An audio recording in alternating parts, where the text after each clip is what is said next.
Innalillahi wa inna ilaihi raji'un.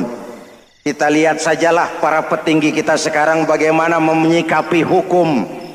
Sebab saya dengar ada bargaining, orang takut teriak maling sapi karena DE maling wedus. Tidak berani teriak ada maling sapi karena dia maling kambing.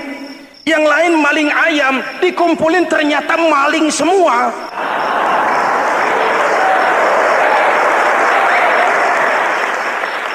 Muhammadin wa ala alihi wa sahbihi ajma'in, amma ba'du. Hadirin hadirat ma'asyiral muslimin yang saya cintai, ada sebuah cerita pendek. Seorang pengendara sepeda motor ditangkap oleh Pak Polisi, lalu diperiksa. Ini motor siapa? Pinjam Pak. Helm? Pinjam. SIM? Pinjam. Kata Pak Polisi, tidak boleh begini. Marah yang naik sepeda motor. Pak Polisi bagaimana? Kok tidak boleh? Yang punya saja bilang boleh.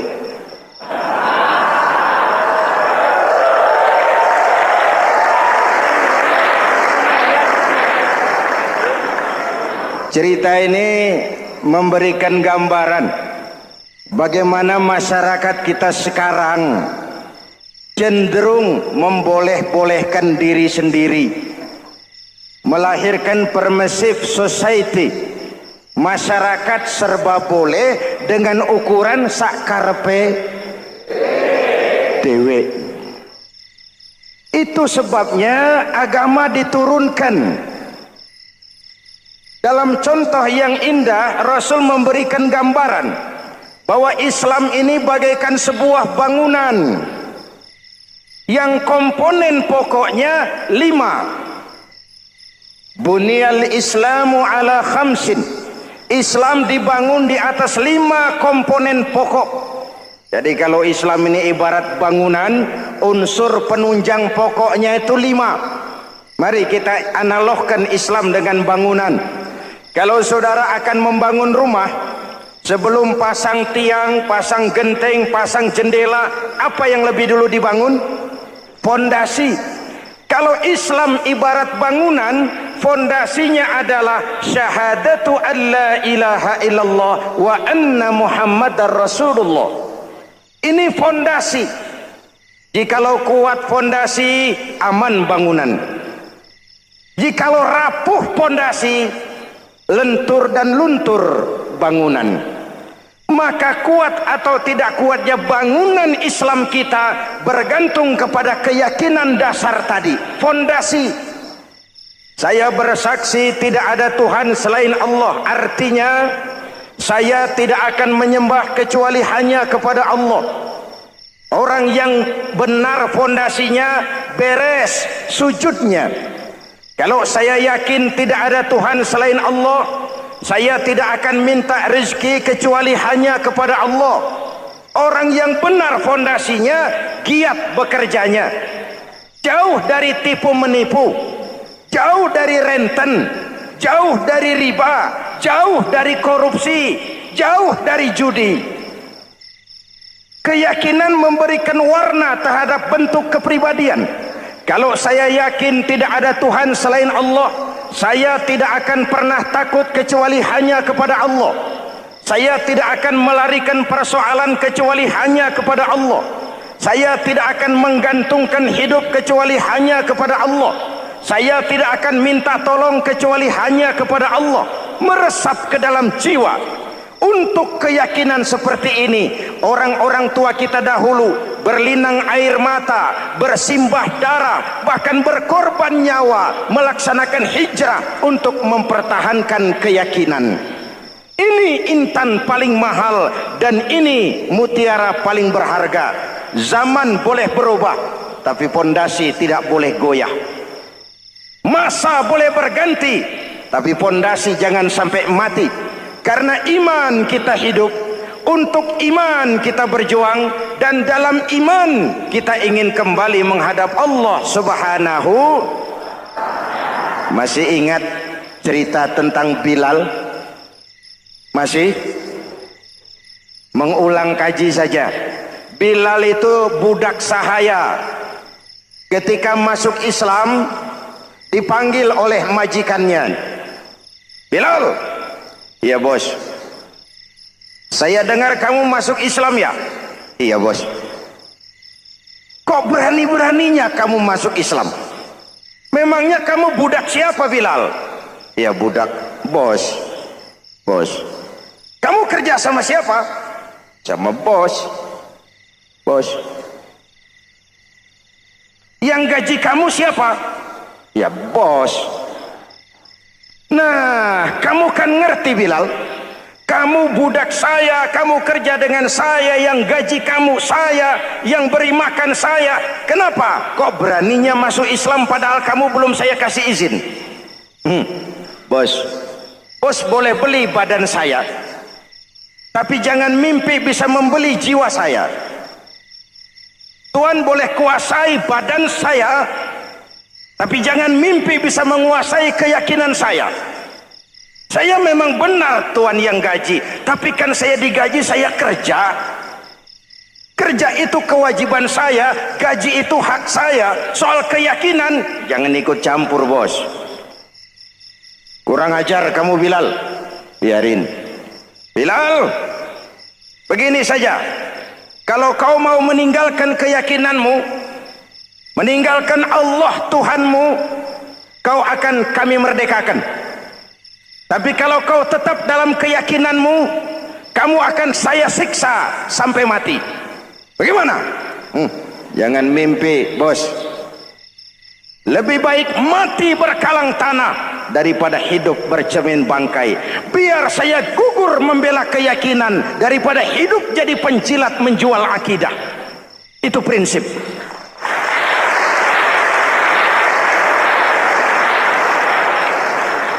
Gendeng kamu. Ayo siksa. Tangannya diikat, dihimpit dengan batu berat, dijemur dengan terik matahari padang pasir, terkelupas kulitnya, mengalir darah dari sekujur badannya, pecah bibirnya. Ayo Bilal, tetap bertuhan Allah dan kau akan mati di sini, atau kembali ke agama lama, kau jadi merdeka. Dari bibir yang pecah itu cuma keluar Allahu Ahad. Bilal budak badannya, merdeka jiwanya, maka namanya ditulis dengan tinta emas dalam sejarah. Kita zaman sekarang merdeka badan kita, tapi sering budak mental dan jiwa kita, maka sejarah tidak pernah mau mencatat kita.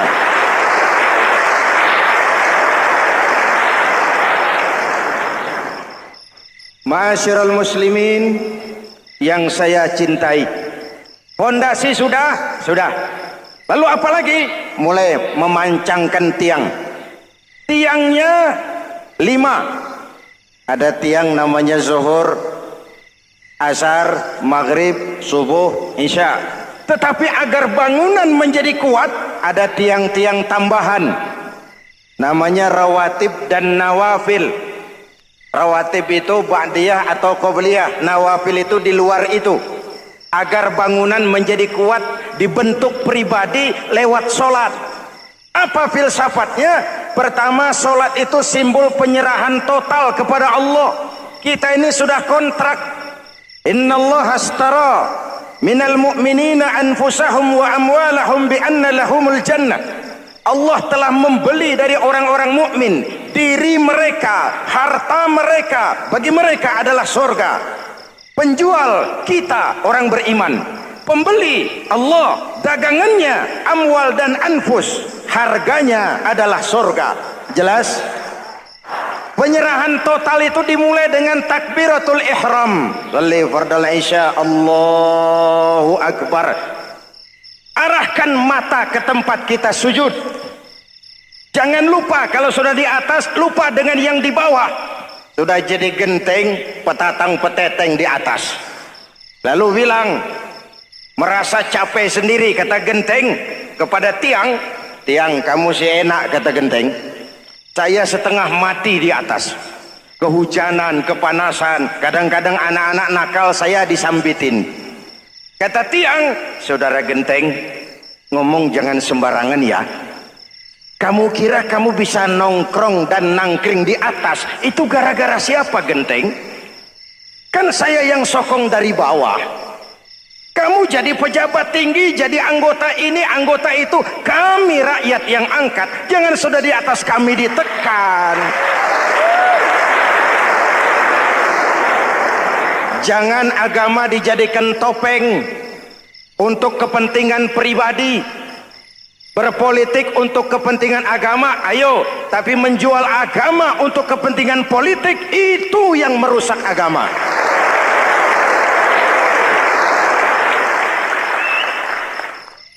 Ini kan kita lagi prihatin sedang meluncur kasus Bulog Gate 2.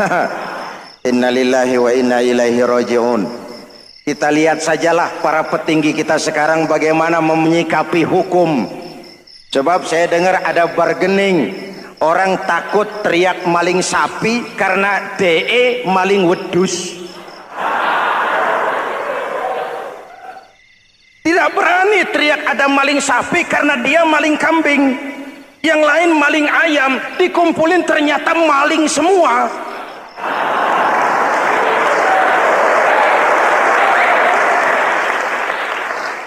Hadirin yang saya hormati, ini melukai rasa keadilan. Oleh karena itu sholat mengajarkan kepada kita, dalam posisi berdiri, lihat tempat sujudmu. Jangan menteleng terus ke atas, lalu lupa dari mana kita berangkat. Itulah maknanya tawadhu, rendah hati, tidak melonjak angkuh dan sombong. Ada sebuah hadis Rasulullah bersabda, "Idza aradallahu biqaumin khairan." Apabila Allah menginginkan kebaikan kepada satu bangsa, apabila Allah menginginkan kebaikan kepada satu kelompok rakyat, walla alaihim khulama'uhum, maka yang naik jadi pemimpin adalah orang-orang yang santun, orang-orang yang lemah lembut, bukan orang yang menggunakan kekerasan dan tiran, sedikit-sedikit main pecat. Itu terlambat lahir. Mestinya lahir di zaman Hitler, mestinya lahir di zaman Benito Mussolini, atau kalau mau lebih klasik lagi di zaman Fir'aun. Kalau Allah menginginkan kebaikan kepada satu masyarakat, satu bangsa, satu negara, naiklah orang-orang yang santun, yang ngayomi, yang menjadi solusi dan jalan keluar untuk kepentingan rakyatnya, mampu memberikan keteladanan. Saya tertarik dengan pidato Presiden Cina pada saat dilantik. Cina, Presiden Cina pasti tidak tahu Pancasila, pasti tidak kenal Islam, tapi pidato pelantikannya, berikan saya 100 peti mati, yang 99 akan saya pakai buat koruptor, yang satu akan saya pakai sendiri kalau kamu lihat saya tidak benar. Luar biasa. Yang diperlukan sekarang ini keteladanan. Khulama'uhum, sikap ngayomi, mencari jalan keluar, bukan memamerkan kekuasaan, memamerkan kekuatan, arogansi, menghormati perbedaan.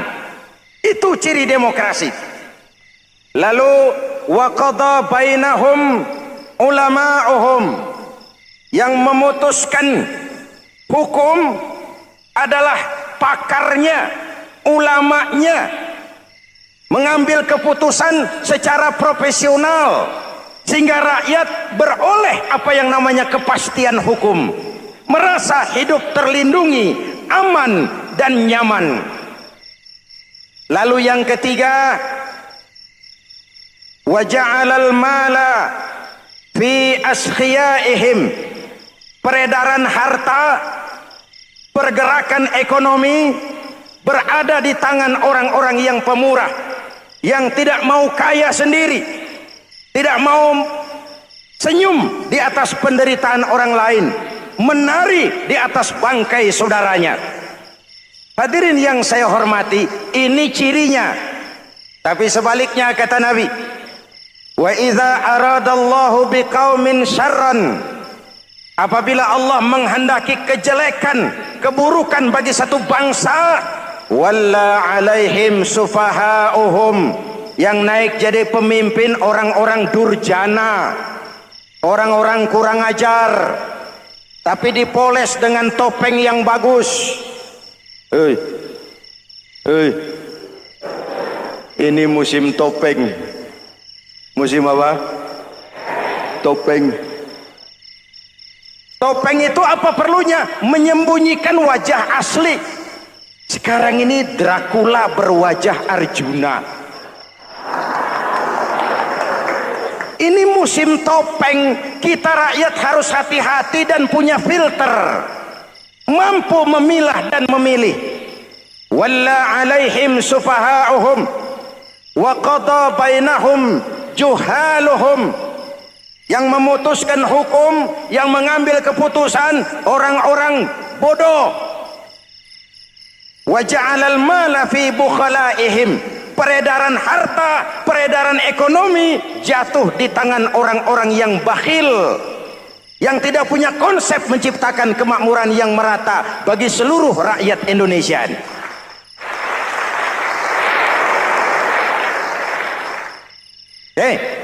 Kita kembali kepada tiang. Ini kan lagi cerita tiang tadi ya. Kalau sedang berdiri, lihat tempat sujud, jangan menteleng terus ke atas. Terserang penyakit tamak bin rakus alias serakah. Nah, selesai. Anggota badan yang paling terhormat ini kepala. Ketika sujud, sama rendahnya dengan telapak kaki. Allahu Akbar, yang besar cuma Allah. Apa bedanya saya dengan saudara? Tidak ada, kecuali saya ngomong saudara dengerin. Kita sama-sama beribadah, sama-sama mencari nilai tambah di hadapan Allah. Apa saya lebih penting dari saudara? Belum tentu. Apa saya lebih hebat dari saudara? Belum tentu. Perasaan lebih penting, lebih hebat, lebih jago setan. Jelas? Ayo tundukkan kepala, dia sama rendahnya dengan telapak kaki kita. Yang besar cuma Allah. Allahu Akbar. Lalu diakhiri dengan menebarkan salam. Assalamualaikum warahmatullah. Assalamualaikum warahmatullah. Menebarkan salam, mewujudkan rasa aman, damai, bukan menimbulkan keresahan. Hadirin yang saya hormati, ini karakteristik kita. Selesai sholat, kembali ke masyarakat, ajaran salam diterjemahkan. Apa? Rasulullah sallallahu alaihi wasallam bersabda, "Ufsus salam, wasilul arham, wa at'imut ta'am, wa sallu bil laili wan nasu niyam, tadkhulul jannata bisalam." Pertama, ufsus salam, tebarkan salam. Tebarkan salam itu bukan cuma kalau ketemu orang assalamualaikum, assalamualaikum. Iya, itu zahirnya. Tetapi hidup di tengah masyarakat memberikan rasa aman, rasa damai, menjadi pengayom bagi lingkungan, menjadi rahmah bagi semesta. Dalam Islam jangankan manusia, binatang saja dilindungi kok. Betul? Betul? Coba kalau belajar istinja itu kan makruh buang air kecil di tanah yang berlubang. Kenapa? Pertama, melindungi binatang yang ada dalam lubang. Siapa tahu di lubang yang saudara kencingi ada semut sedang rapat. Membahas Bologet jilid 2. Apa dosanya lalu mati dikencingi? Ini namanya rahmatan lis semut. Binatang saja dilindungi. Ada hadis, kalau kamu menyembelih hewan, sembelilah dengan cara yang terbaik. Jangan menyembelih ayam dengan pisau tumpul. Ini ajaran apa? Ajaran tentang peri kebinatangan. rahmatan, memberikan rahmah, salam, keselamatan dan kedamaian kepada masyarakat lingkungan. Itu misi seorang muslim.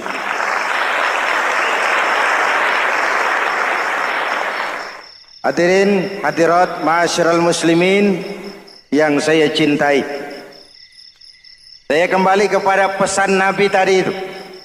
Pertama, ufsus salam, sebarkan salam. Sekarang ini kan yang banyak sebarkan isu, sebarkan fitnah, hancurkan nama baik orang, hantam orang di mana-mana. Padahal yang diajarkan ufsus salam, sebarkan perdamaian, bukan permusuhan. Cari kebenaran, bukan kemenangan. Lalu yang kedua, wasilul arham, sambungkan silaturahmi, tegakkan semangat kekeluargaan dan persaudaraan. Karena kita sudah diikat dengan tali akidah. Mari kita saling bertanya setelah lewat hari-hari yang dimana kita seperti saling berhadapan, seperti tercabut dari akar budaya kita sebagai bangsa.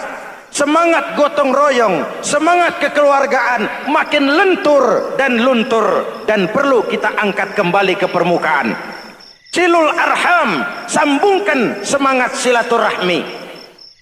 Wa at'imut ta'am, berikan makan orang-orang yang kelaparan, mempunyai kepekaan dan kepedulian.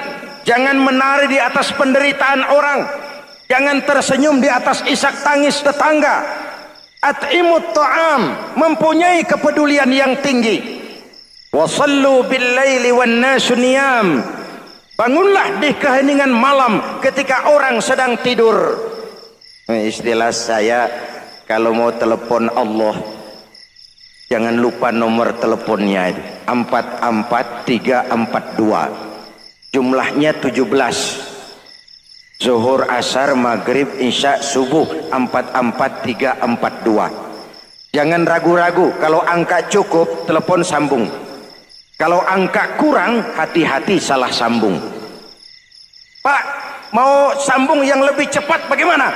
Bisa, selain nomor itu, coba pakai sambungan langsung jarak jauh. Namanya SLJJ. Kapan? Tengah malam. Kenapa tengah malam? Lebih murah. Lebih murah. Saluran kosong, telepon jarang yang pakai, orang banyak tidur. Wa minal laili fatahajjad bihi nafilatan lak asa ayyab'atsaka rabbuka maqaman mahmuda. Nun, di keheningan malam bangun. Seperti bapak-bapak, ibu-ibu sering bangun tengah malam ya Bu? Ya. Ngapain? Kalau bangun tengah malamnya sih saya percaya, cuma urusannya apa? Kira bangun tengah malam mau tahajud, malaikat sudah mau nulis, cuma buang air kecil, tidur lagi. Hampir salah tulis saya.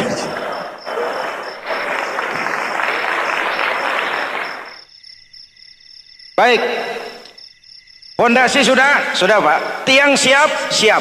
Lalu apa lagi? Nah, rumah itu supaya ada batas, perlu pagar, dinding, tembok. Yang jadi batas, dinding, tembok, puasa.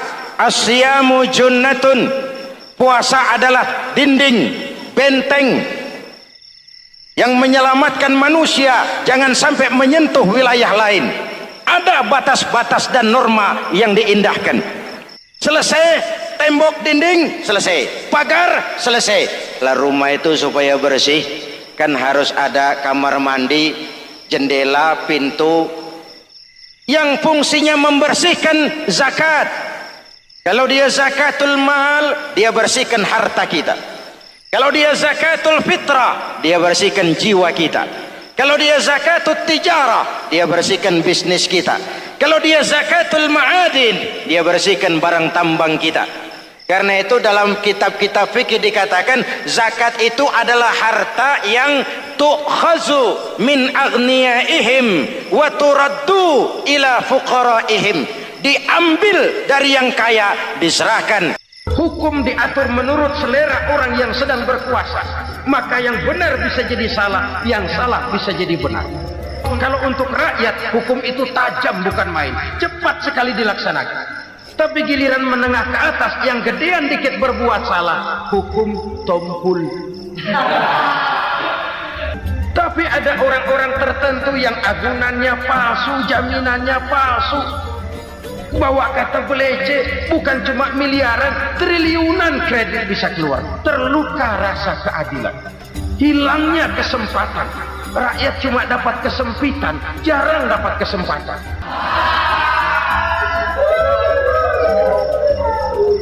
Penjara-penjara berdasi kepala botak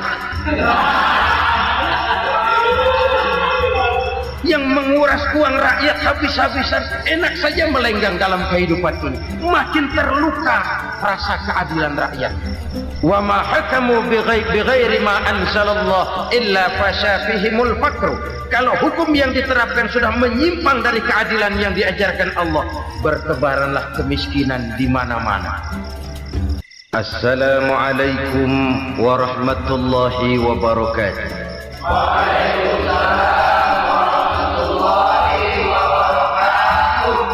Bismillahirrahmanirrahim. Alhamdulillahi rabbil alamin. Wassalatu wassalamu ala asyrafil anbiya'i wal mursalin, Sayyidina wa maulana Muhammadin wa ala alihi wa sahbihi ajma'in, amma ba'du. Saudara-saudara kaum muslimin rahimakumullah, sebagai bangsa kita tengah menghadapi berbagai bencana, baik di bidang ekonomi maupun di bidang politik. Adalah potret kehidupan sehari-hari. Kita menyaksikan peristiwa-peristiwa yang memilukan dan memalukan. PHK terjadi di mana-mana, pengangguran meningkat, harga-harga membumbung tinggi, daya beli rakyat semakin lemah. Sementara di bidang politik, kejadian-kejadian memberikan indikasi bahwa persatuan dan kesatuan kita sebagai bangsa dewasa ini tengah berada dalam ujian yang berat. Pada jumpa kita kali ini, tanpa bermaksud untuk mencari kambing hitam dari bencana yang kita hadapi, saya ingin menyampaikan sebuah hadis yang diriwayatkan oleh Imam At-Tabarani dari Ibnu Abbas, bahwa Rasulullah sallallahu alaihi wasallam bersabda, khamsun bi khamsin. Ada 5 perkara yang dapat menimbulkan 5 macam bencana. Mari kita renungi hadis ini satu demi satu sebagai bahan introspeksi buat kita semua dalam menghadapi bencana yang tengah berlaku sekarang ini. Yang pertama, manaqasa qaumul ahda illa sullita alaihim aduwwuhum. Apabila suatu kaum sudah mengingkari janjinya, maka mereka pun akan dikuasai oleh musuh-musuh mereka. Sederhana saja nampak kalimat dalam hadis ini. Apabila orang sudah mengingkari janji, mereka akan dikuasai oleh musuh-musuh mereka sendiri. Dan musuh kita yang paling utama saat ini adalah kemiskinan dan kebodohan. Kenapa itu terjadi? Karena kita mengingkari janji kita sendiri. Di saat awal-awal berdirinya Orde Baru, kita pernah berjanji untuk melaksanakan Pancasila dan Undang-Undang Dasar 45 secara murni dan konsekuen. Kita berjanji bahwa kita akan menegakkan pemerintah yang bersih dan berwibawa. Itu semua pada permulaannya. Waktu demi waktu berjalan, kita lupa dengan janji yang kita ucapkan itu. Ketuhanan yang Maha Esa kita ucapkan, tapi kesetanan yang luar biasa yang kita lakukan. Kemanusiaan yang adil dan beradab yang kita dengungkan, tetapi kemanusiaan zalim dan biadab yang kita praktekkan. Sederhana saja saudara, hampir setiap pejabat pada posisi-posisi kunci, di awal-awal ia memangku jabatan itu, biasanya ia mengucapkan sumpah dengan lafaz demi Allah, bahwa dalam melaksanakan jabatan ini saya tidak akan menerima hadiah atau pemberian dalam bentuk apapun. Itu pada permulaannya. Lama-lama rupanya hadiah itu asik juga, mulai diterima. Lama-lama dirasa kurang, mulai menagih, dan akhirnya terjadilah praktek yang disebut suap menyuap, semir menyemir, dan lain sebagainya. Kalau ini sudah menjadi kenyataan, bagaimana kita mau menegakkan pemerintah yang bersih dan berwibawa? Undang-Undang Dasar 45 menyatakan bahwa bumi, air, dan seluruh kekayaan negara dikelola oleh negara bagi sebesar-besar kemakmuran rakyat. Yang terjadi adalah bahwa kita merasa mewakili rakyat untuk menikmati harta dan kekayaan negara, sehingga rakyat banyak tidak bisa ikut menikmatinya. Menumpuklah harta itu sehingga terjadilah pepatah, gunung ditimbun, sumur digali. Yang kaya semakin kaya, yang miskin semakin terpuruk. Kita ingkar dengan janji yang kita ucapkan di awal-awal kita bergerak. Kita ingkar dengan janji pada saat kita mengatakannya dengan menyebut nama Allah, dengan mempertaruhkan nama Tuhan, sehingga pada akhirnya jabatan pun mengalami tender. Sudah menjadi rahasia umum, orang mau jadi lurah mesti mengeluarkan uang, mau jadi camat mesti mengeluarkan uang, mau jadi wali kota, bupati, bahkan gubernur, itu ada pasarannya. Secara logika, kalau orang memperoleh satu jabatan karena banyak mengeluarkan uang, tentu pada saat ia mengeluarkan uang, ia sudah punya pemikiran, modal pasti pulang, modal pasti kembali. Kalau orang memperoleh suatu jabatan karena banyak mengeluarkan uang, maka langkah pertama yang dia lakukan setelah memangku jabatan itu ialah bagaimana uang bisa kembali, bagaimana modal bisa pulang. Kalau modal sudah pulang, pikiran berikutnya bagaimana supaya dapat untung. Lalu kapan mau bekerja untuk kepentingan rakyat? Itu nomor 18. Kemudian kalau ada proyek-proyek besar, pertanyaannya ialah bukan apakah proyek ini bermanfaat bagi rakyat, apakah proyek ini layak untuk diteruskan, tetapi yang jadi pertanyaan paling utama ialah bagian saya berapa duit dari proyek ini. Kita bisa lihat proyek, mega proyek lahan 1 juta hektar di Kalimantan Tengah, triliunan rupiah, dan proyek itu gagal. SD Impres bulan ini diresmikan, bulan depan retak. Jembatan-jembatan bulan ini gunting pita, bulan depan runtuh. Kita ingkar dengan janji. Kita berkata kita bekerja untuk kepentingan rakyat, tapi kita tidak pernah mengenal rakyat itu. Apabila suatu kaum sudah mulai mengingkari janji, maka mereka akan dikuasai oleh musuh-musuh mereka. Akibatnya tersusunlah barisan-barisan sakit hati, yang makin lama makin menjadi bola salju, menggelinding membesar, dan kemudian terjadilah hal-hal yang tidak kita inginkan lagi. Apabila suatu kaum sudah mengingkari janji, maka mereka akan dikuasai oleh musuh-musuh mereka. Ini penyebab bencana yang pertama. Kita tidak konsekuen. Tadinya kita dengan lantang teriak-teriak berantas korupsi, ganyang korupsi. Pada waktu kita belum mendapat kesempatan. Setelah kita naik punya kesempatan, rupanya korupsi enak juga dirasa. Terjadi pergeseran nilai, orang luntur, kehilangan idealisme awal. Lalu untuk menghibur diri, menutup kesalahan, kita gunakanlah pepatah bahwa tidak ada gading yang tak retak, bahwa kita harus mikul dur mendem jeruk. Itu semua cuma sebagai dalih agar kesalahan kita tidak dibicarakan orang lain. Padahal kita sendiri yang mengingkari janji. Kita yang keluar dari komitmen awal kita. Kita berjanji melaksanakan Pancasila dan Undang-Undang Dasar 45 dengan murni dan konsekuen.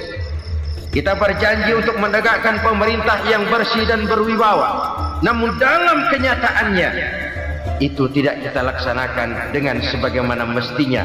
Kita bergeser, kita mengalami proses degradasi, peluncuran nilai, dan akhirnya terbentuklah barisan-barisan sakit hati yang semakin lama semakin membesar itu. Kita harus introspeksi.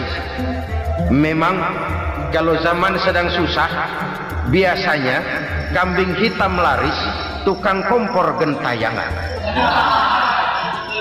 Itu dari dulu selalu mencari kambing hitam. Karena itu kita tidak bicara orang, kita tidak bicara siapa yang salah, kita bicara sistem, dan sistem itu bisa mengena siapa saja. Kalau orang sudah mulai mengingkari janji, bergeser dari komitmen awal, itu sudah mulai ya mengalami proses peluncuran, proses degradasi. Ini penyebab yang pertama. Kita tidak lagi konsekuen bahwa bumi, air, sumber daya alam adalah milik negara, dikuasai oleh negara, digunakan bagi sebesar-besar kemakmuran rakyat. Ternyata rakyat yang makmur itu tidak merupakan gambaran yang menyeluruh dari rakyat kita.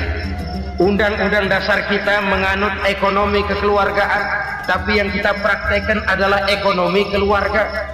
Kalau bukan keluarga nggak dapat proyek, kalau bukan keluarga nggak dapat macam-macam. Kekeluargaan kita rubah menjadi keluarga, timbullah penyakit nepotisme. Kita bergeser, kita ingkari janji, dan kita anggap kita atasnamakan rakyat. Rakyat cuma sekedar jadi adres, rakyat cuma sekedar jadi alamat, tetapi kehidupan mereka tidak banyak berubah dan tidak banyak terangkat. Kaum muslimin rahimakumullah, ini penyakit yang pertama, penyebab bencana yang pertama. Yang kedua kata Nabi, wa ma hakamu bighairi ma anzalallah. Apabila hukum yang diterapkan sudah tidak lagi bersumber dari hukum Allah, illa fasya fihimul faqr, maka akan bertebaranlah kemiskinan di mana-mana. Ini artinya apa? Apabila hukum tinggal sebuah stempel, apabila hukum sudah diatur menurut kepentingan, apabila hukum sudah tidak lagi ditegakkan secara adil, maka kemiskinan merambah di mana-mana. Hukum diatur menurut selera orang yang sedang berkuasa, maka yang benar bisa jadi salah, yang salah bisa jadi benar. Hukum dalam kenyataan hidup berlaku seperti pisau. Pisau itu kan saudara lihat, yang namanya pisau dimanapun itu tajamnya ke bawah, ke atas tumpul. Kalau hukum itu kalau untuk rakyat, hukum itu tajam bukan main, cepat sekali dilaksanakan. Tapi giliran menengah ke atas yang gedean dikit berbuat salah, hukum tumpul. Hukum pura-pura tidak dengar, akibatnya terluka rasa keadilan rakyat. Satu kasus rakyat diam, dua kasus rakyat diam, tiga kasus rakyat diam, kasus terakumulasi di hati rakyat, luka rasa keadilan, dan itu menjadi sumber bencana. Penjarahan kita tidak setuju itu, tapi kita harus melihat kausalnya. Itu kan tidak berdiri sendiri, itu kan karena terlukanya rasa keadilan rakyat, melihat kesempatan ini tidak merata. Kalau rakyat ini yang ngajukan kredit ke bank, walaupun jumlahnya cuma jutaan, ratusan ribu, susahnya 17 setan. Tapi ada orang-orang tertentu yang agunannya palsu, jaminannya palsu, bawa kata belece, bukan cuma miliaran, triliunan kredit bisa keluar. Terluka rasa keadilan, hilangnya kesempatan, rakyat cuma dapat kesempitan, jarang dapat kesempatan.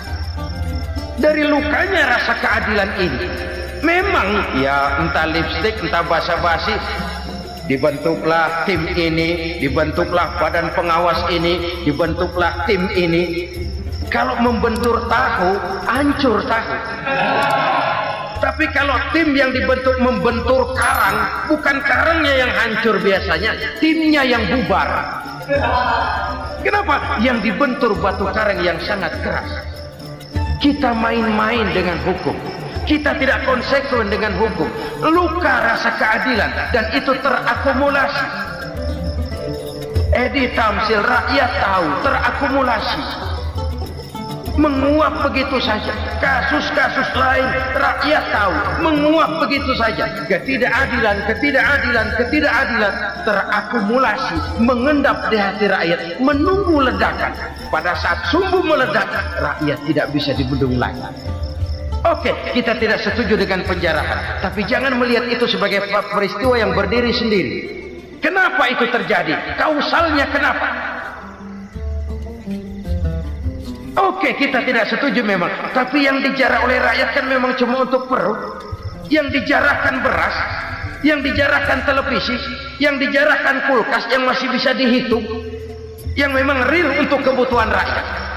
Penjara berdasi kepala botak yang menguras uang rakyat habis-habisan, enak saja melenggang dalam kehidupan ini. Makin terluka rasa keadilan rakyat.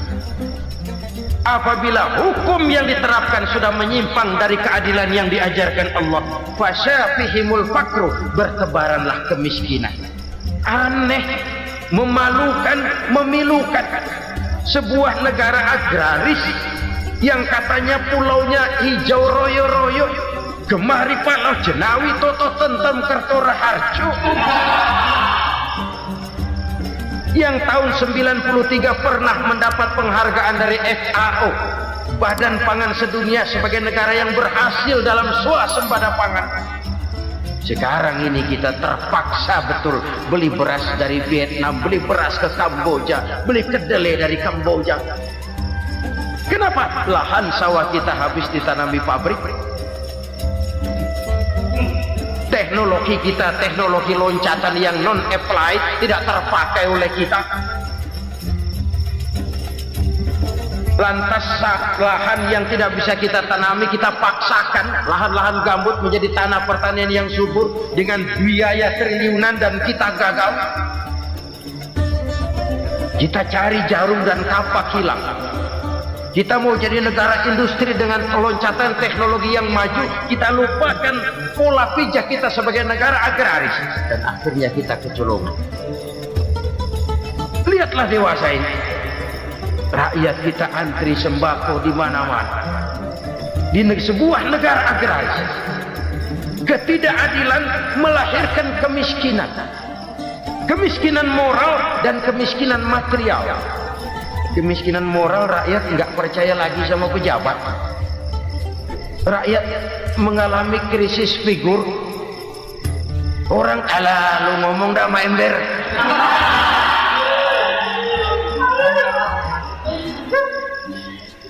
Penataran yang menghabiskan biaya miliaran itu melahirkan pejabat-pejabat korup.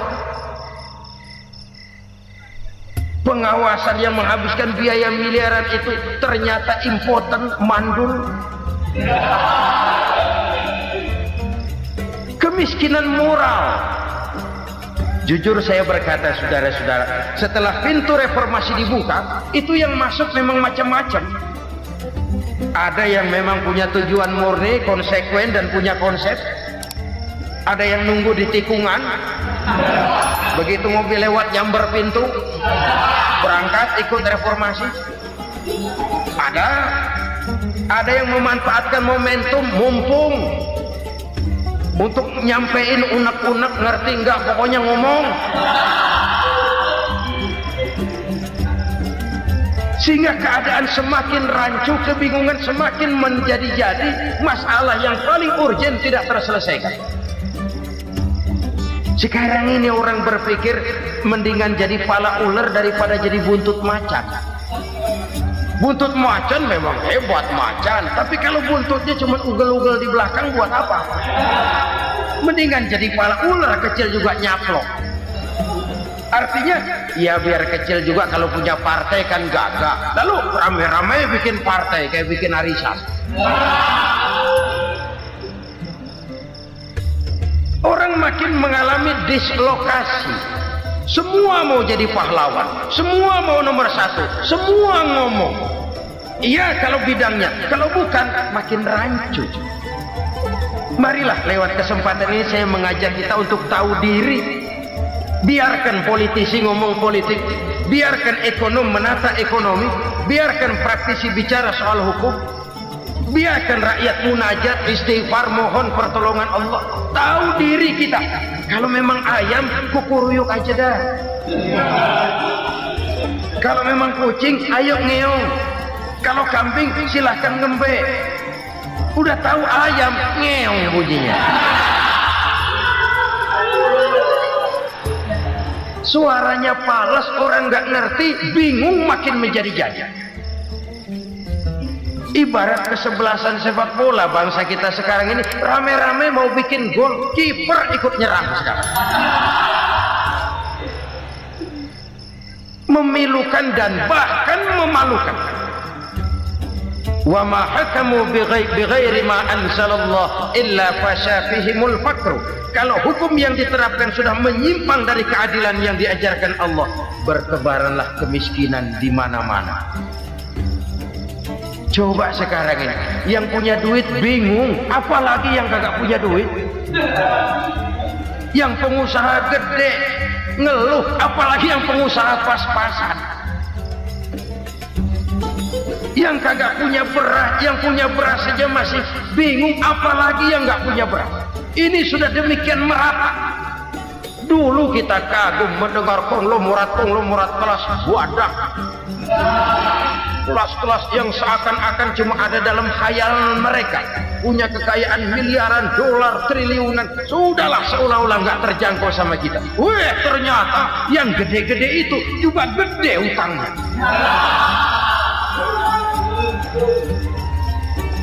Dan rontok satu demi satu. Ternyata rakyat selama ini cuma dialamatkan, cuma dijadikan address. Rakyat yang tidak banyak ngerti persoalan ini harus menanggung hidup ini begini berat, harus menanggung beban hidup ini begini tinggi.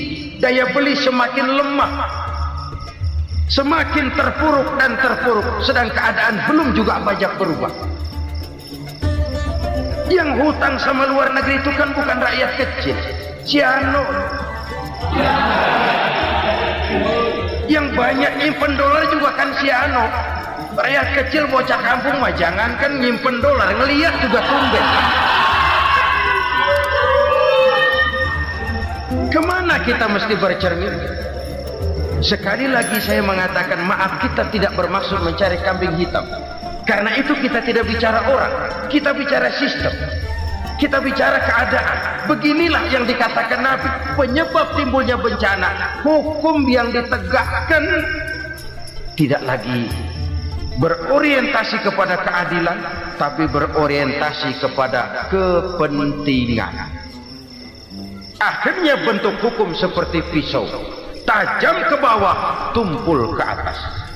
Hukum cuma buat rakyat kecil, tetapi kelompok menengah ke atas kadang-kadang kebal dari perlakuan hukum. Maka bertebaranlah kemiskinan. Iya, kemiskinan moral berupa lukanya rasa keadilan. Kalau rasa keadilan terluka, orang kan nunggu kesempatan, saudara. Iya, dia nggak bisa ngomong. Iya, dia nggak sanggup action. Iya, dia nggak bisa tunjuk rasa, tapi hatinya kan kapan ada kesempatan, kapan ada waktu, tunggu. Hatinya mesti begitu.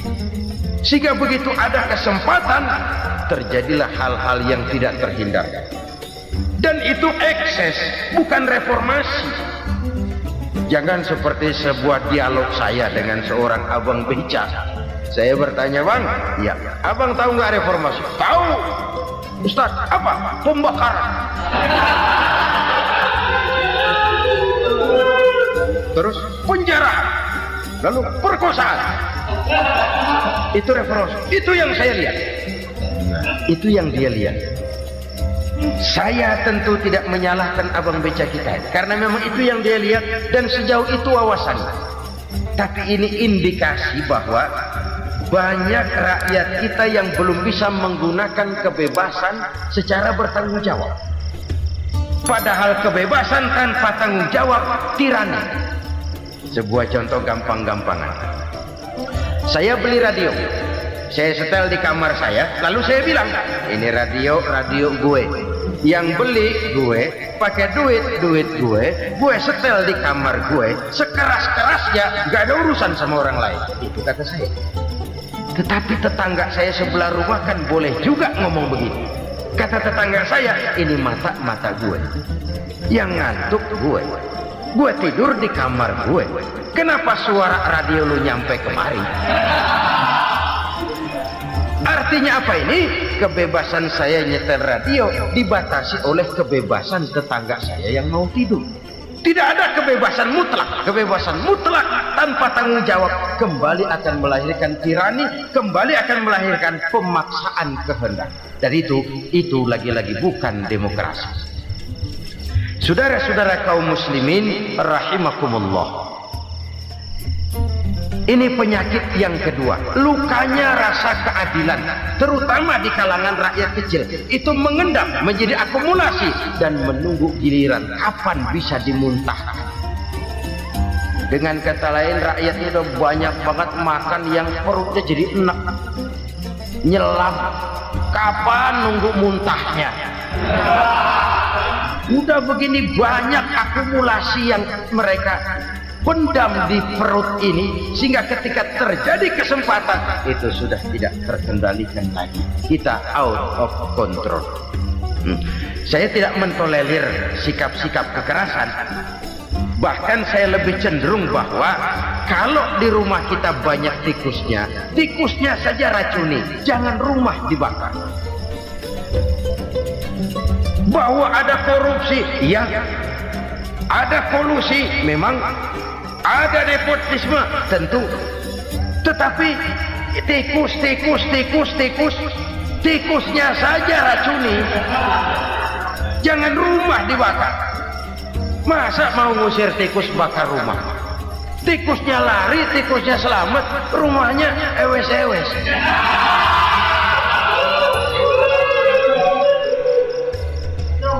Tikus selamat, rumah nggak punya, masalah nggak terselesaikan dengan sebagaimana yang kita harap. Kita sepakat ini negara hukum, dan di hadapan hukum semua manusia itu sama. Itu prinsip yang diajarkan Allah. Al-musawat bainan nas fi takalifil ahkam. Semua manusia sama dalam berhadapan dengan hukum Allah Subhanahu wa taala. Kalau hukum sudah pandang bulu, itu jelas yang enak yang banyak bulunya. Siapa yang banyak bulunya? Monyet. Kalau hukum pandang bulu, monyet keenakan. Saudara-saudara kaum muslimin rahimakumullah, introspeksi. Mari kita bercermin bagaimana perjalanan hukum selama ini. Kalau introspeksi ini kita temukan, lalu ada upaya untuk memperbaiki diri. Jangan menggunakan tak ada gading yang tak retak, mikul duwur mendem jero untuk menutup-nutupi kesalahan orang. Padahal kesalahan itu sedemikian besar. Padahal rakyat kita tiap hari antri sembako. Ada yang sehari sekali makan, ada yang makan sudah bercampur tiwul, ada yang nasi sudah dicampur pisang, balik jadi orok lagi. Macam-macam upaya rakyat untuk menangsal perut ini. Lalu rakyat ditenang-tenangkan, lebih baik puasa Senin Kemis sambil menghadapi krisis ekonomi. Kenapa rakyat yang disuruh puasa? Kenapa bukan pejabatnya yang puasa lebih dulu untuk kemakmuran rakyat? Kalau rakyat yang memang perutnya udah gepeng disuruh puasa, makin krempeng perut. Artinya pejabat harus punya sense of politics. Ya, tidak ada. Puasa itu kan tidak cuma Senin Kemis saja. Puasa itu puasa perasaan, puasa menghargai perasaan yang sedang kondisi yang sedang dihadapi oleh rakyat. Bagaimana rakyat yang tengah antri sembako melihat pejabatnya lewat dengan mobil yang harganya sampai 1 miliar. Oh, inilah pemimpin saya. Luka lagi rasa keadilannya. Kita tidak tenggang rasa. Puasa dalam artian itu pun akan menolong menegakkan semangat kebersamaan, membentuk semangat kebersamaan. Saudara-saudara kaum muslimin rahimakumullah, penyebab bencana yang ketiga dikatakan oleh baginda Nabi, wala dhaharat fihimul fahishatu illa fasha fihimul maut. Apabila kekejian telah merajalela, maka maut bertebaran di mana-mana. Kita renungi butir kalimat dalam hadis ini. Apabila kekejian telah merajalela, maut bertebaran di mana-mana. Begitu murah arti sebuah kehidupan. Penjarahan untuk hal-hal yang kecil tapi sampai mengorbankan nyawa. Apabila kekejian sudah terjadi di mana-mana, maut pun bertebaran. Maut dalam arti berpisah ruh dengan jasad, tapi juga maut dalam arti orang bisa mati karirnya, orang bisa mati usahanya, orang bisa mati kesempatannya karena perbuatan-perbuatan keji yang selama ini tidak terbendung. Lahirlah teori mafia. Siapa yang kuat dia yang berkuasa, siapa yang lemah dia menjadi mangsa. Proyek-proyek besar yang menang tender itu ya dari itu ke itu saja. Yang pengusaha-pengusaha tidak punya koneksi, tidak bisa bayar komisi, dapat proyek tetelan. Ada dagingnya dikit, namanya juga tetelan. Dagingnya sudah habis disantap oleh meja. Sekian puluh meja dilalui, sekian puluh amplop dikeluarkan. Sehingga yang akhirnya ya tinggal tetelan itu tadi. Maka kualitas pekerjaan pun sudah bukan lagi jadi masalah. Demikianlah mafia-mafia ini bermunculan di mana-mana. Di pengadilan terkenal mafia pengadilan. Hukum bisa dibeli, hukum bisa dipesan menurut kebutuhan sponsor. Mafia peradilan, mafia politik, mafia ekonomi, bahkan mafia agama yang menggunakan agama sebagai kedok, menggunakan agama sebagai dalih, menggunakan agama sebagai topeng untuk melancarkan maksud-maksud politiknya pun tidak tertutup kemungkinan. Apabila kekejian telah merajalela, maut bertebaran di mana-mana. Korupsi, kolusi, nepotisme itu bagian dari kekejian. Kita selama ini kalau mendengar maksiat, itu yang terbayang cuma judi, mabuk, zina. Ya itu maksiat. Tapi korupsi, kolusi, nepotisme itu juga maksiat dalam bentuk lain. Kalau ini sudah bertebaran, maka maut terjadi di mana-mana. Jangan bayangkan cuma mati orangnya, itu sih kewajiban. Yang menyakitkan itu orangnya masih hidup tapi dibikin mati, karirnya mati. Kenapa? Karena yang diperlukan bukan cuma orang pinter tapi orang taat. Biar pinter, kalau nggak taat minggir. Biar bodoh, kalau taat bisa nyenangin atasan, bisa nyemur. Kumaha juragan wae ayo nama. Itu yang kadang-kadang dapat penghargaan. Tidak ada prestasi kerja kecuali bikin senang orang di atas.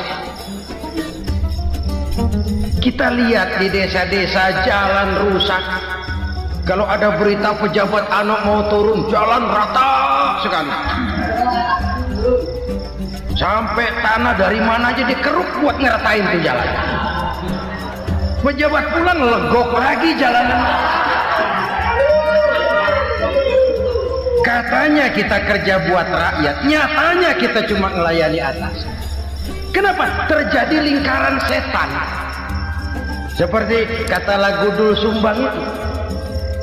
Mahasiswa takut sama dosen, dosen takut sama dekan, dekan takut sama rektor, rektor takut sama menteri, menteri takut sama presiden, presiden takut sama mahasiswa. Muter balik lagi, lingkaran setan, lingkaran setan.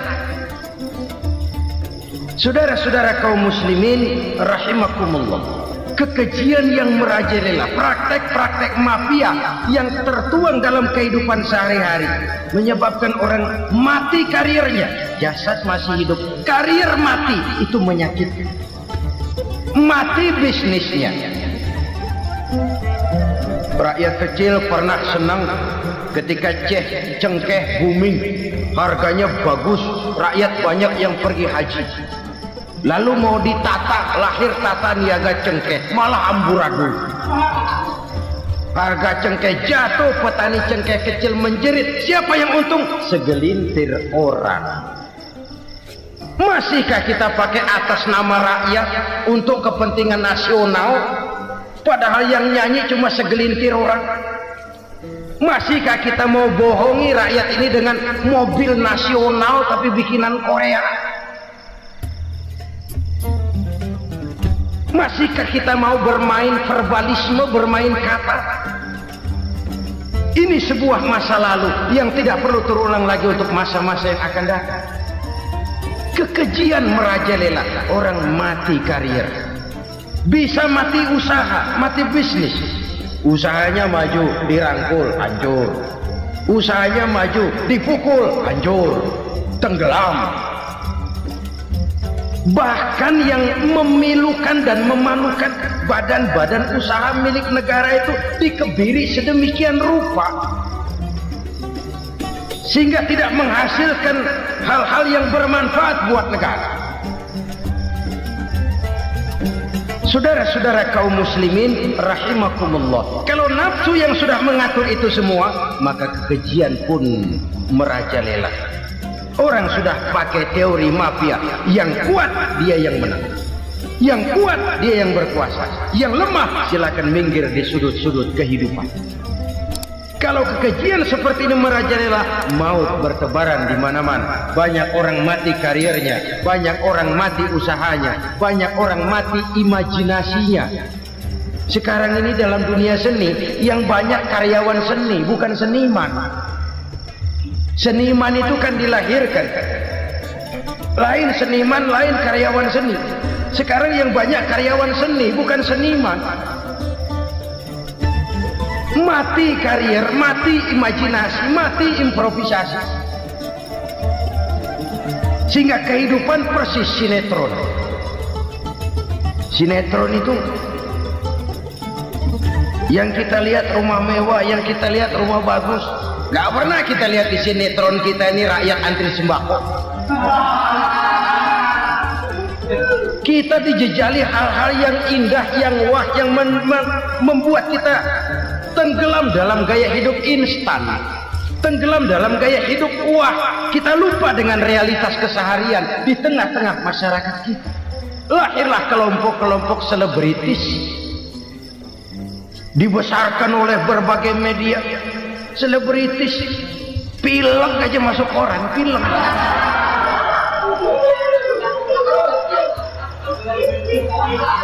Rakyat yang pingsan antri beras nggak masuk koran. Rakyat yang semaput antri minyak nggak masuk koran. Selebritis panok masuk koran.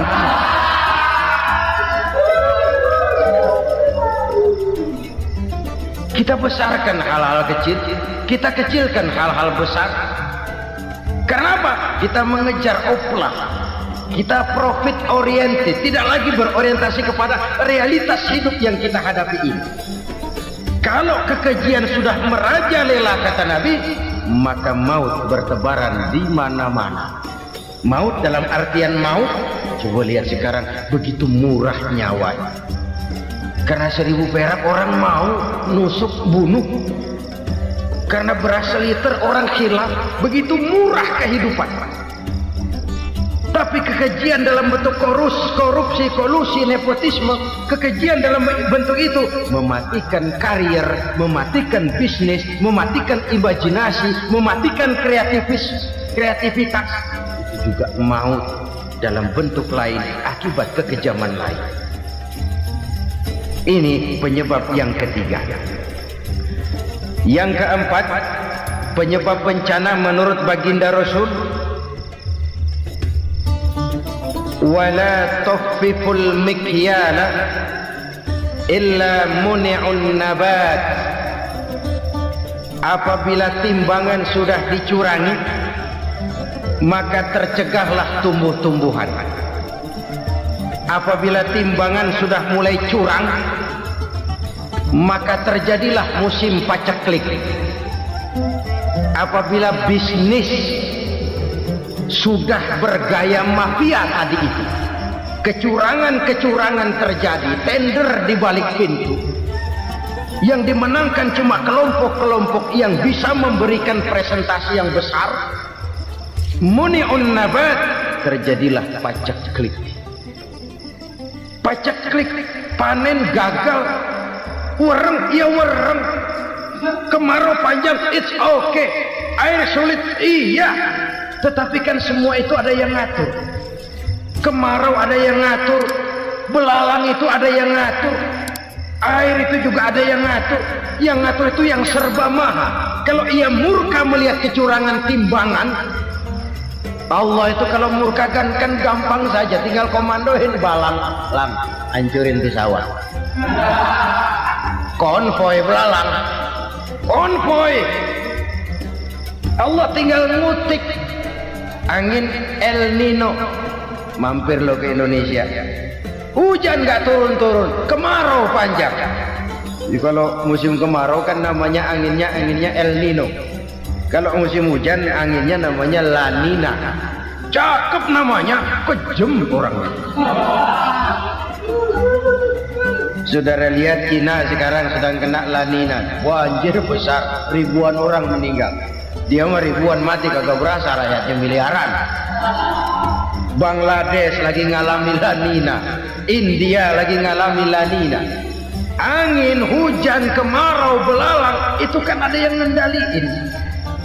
Kuncinya bukan di belalangnya, kuncinya bukan di peredaran matahari berputar, kuncinya di atas yang mengatur semua itu. Kalau timbangan sudah mulai curang, pengusaha sudah nggak mau jujur, apa enggak bikin perut jadi mual. Begitu rakyat antri sembako pingsan nggak dapat beras, sementara beras ditumpuk-tumpuk sampai membusuk.